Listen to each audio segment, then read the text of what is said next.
Hey, good Sunday morning.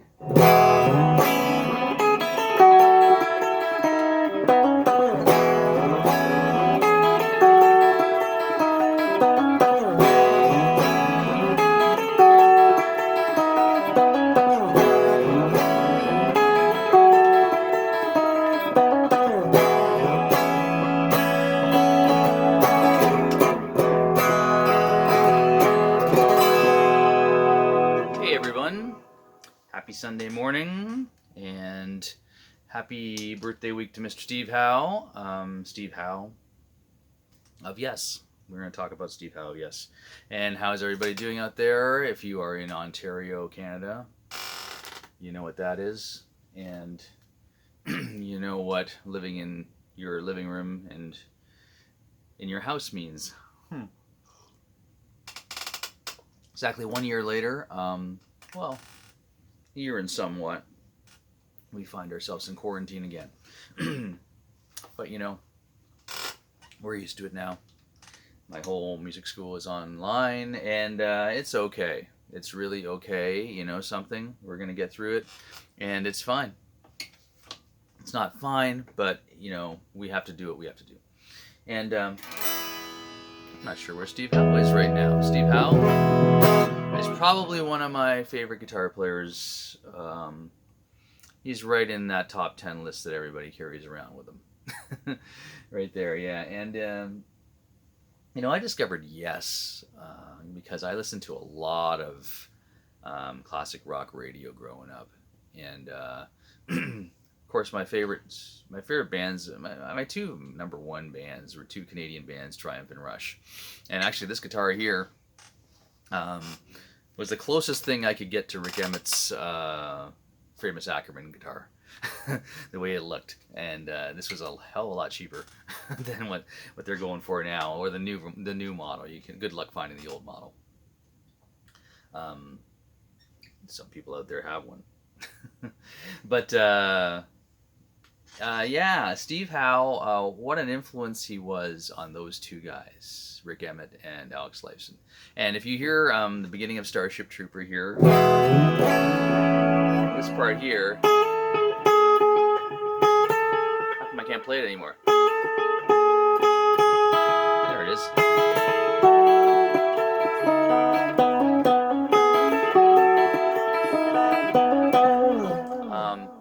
I always thought it sounded a lot like,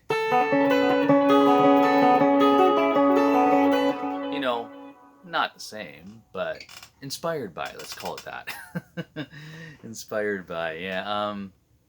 But a lot of stuff. And those two guys, Alex and Rick, will tell you that Steve was a profound influence on their lives. And Steve Howe, and Yes was just an incredible band. I as far as progressive rock goes, people lump, well, they don't lump it. They are in with Genesis and ELP, Emerson, Lake and Palmer, as the top three progressive rock bands that came out of Britain in the 70s. And I loved Yes way more than those other two bands. I actually am not really a huge ELP fan, Emerson, Lake and Palmer. Oh, and for one reason and one reason only,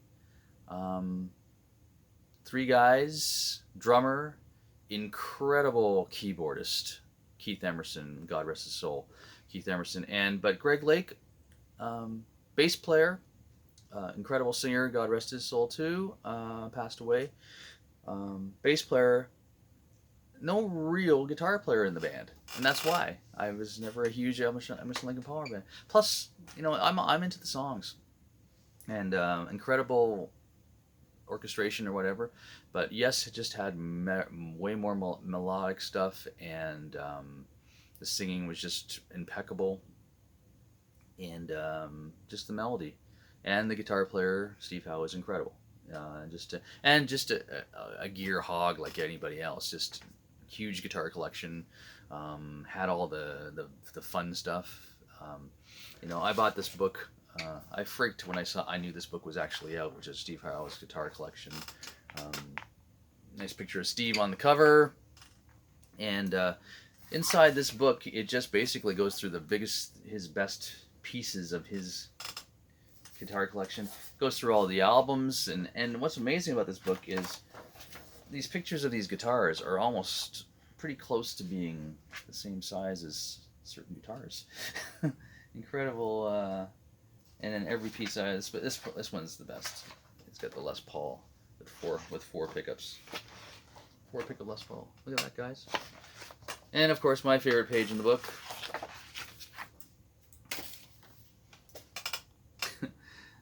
The double necks, or the twins, as he calls them, the twin neck guitars. And this one's my favorite, one of my favorite of the double necks of all time. His Gibson Workhorse EDS 1275. But why it's my favorite is because it's white, just like Rick Emmett had, and just like Alex Lifeson had. But it's got this extra pick guard right here, which I thought is the coolest thing ever. So if I'm probably gonna build a kit one coming up soon, hopefully, if I can afford it, if we ever make money. And I'm gonna put that pick guard on because I think it looks really cool. He's got the and this one, by the way, I featured this one on Double Neck Friday this Friday. This one here is actually a hollow body. EDS, so electric double Spanish, if you're into the Gibson letters and what they mean. Yeah, and the story here is he saw a picture of Todd Rundgren playing that guitar, and he just realized that they had hollow body twin neck guitars, and he freaked out and called Grun's Guitars in Nashville and says, "You got to find me one of these babies," and they found him one. I'm just reading here. Yeah, they found him one of these, and I don't think he owns it anymore. I think Eric Johnson owns this guy now, because I've seen pictures of Eric Johnson with the exact, and I can't say there's that many of those guys around. Anyhow, Steve Howe, what an incredible player, progressive, jazz, blues, ran the gamut of that, and that's why when you hear Rick Emmett, he runs the gamut on all Triumph albums, and what he does today too.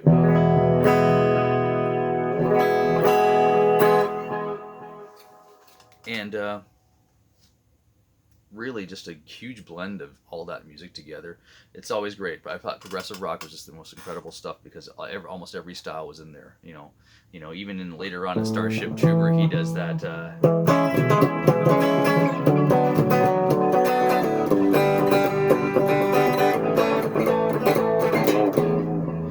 That kind of like you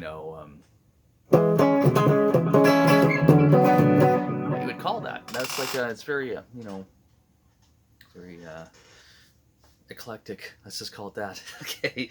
Anyhow, Yes still prods on, even though they're incredibly old guys. People have passed away. Chris Squire, the founding member of Yes, passed away some years back, and I didn't think they would go on without Chris, but they are all loving it. But that band splits up. John Anderson, Rick Wakeman, and Trevor Rabin have their own band that they sometimes call Yes, which I don't know if they can do that. And then the other guys who are Steve Howe and everybody else, Alan White, and they have a different singer, and they have I think his name is Billy Sherwood, who was the second guitar player who now plays bass in Chris Squire's place. And I saw Yes on the Union tour at Skydome, Rogers Center, it was called Skydome back then, and they were in the round, first band to be in the round. Def Leppard did the round, and Metallica ended up doing the round later on, but in the round just means your stage is at center ice and it just revolves, and the entire seating area is used for the arena. And they did this in Skydome. The saddest thing about that show was, I hate to say a negative, but it was incredible to see everybody, everybody who was in the band. No, it's not really true. But most of the key players that were in that band, 2 drummers, Bill Bruford, Rick Wakeman, Trevor Rabin, and Steve Howe on stage. Tony Kaye and Rick Wakeman. And of course, just John Anderson singing, and Squire, the only bass player that played in the band. But the sound at Skydome, wow, it sounded terrible. But you could if you're a real fan, you could see through the bad sound and hear what they were doing. And I was just so glad to see that version of Yes, everybody in the band. Amazing, amazing band, amazing band. Switching gears. Oh, actually, yeah. If you want to look at Starship Trooper, E major, and then you just slide the E major up to sixth position, keeping the B, G, the B and E, and the low E open.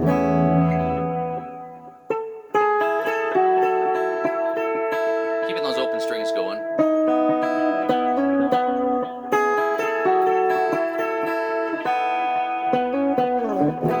Anyhow, that's all I have to say about Master Steve. And hope everyone's doing well out there. It's still kind of a weird place to live in this planet, but we have nothing else to do but get through it, and get through it you will.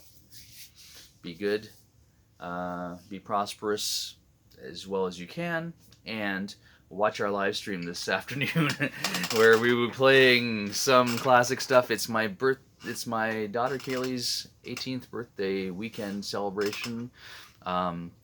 She actually turns 18 this week on Tuesday, but 18, she was just born. What's going on here? They're driving in the car with her driving. Oh my God. She's 18. She's off to university next year in some capacity. Hopefully it's a good capacity. And futures for your kids. Nourish them and, encourage them. That's all I have to say. Have a good one. Happy Sunday. Take it easy.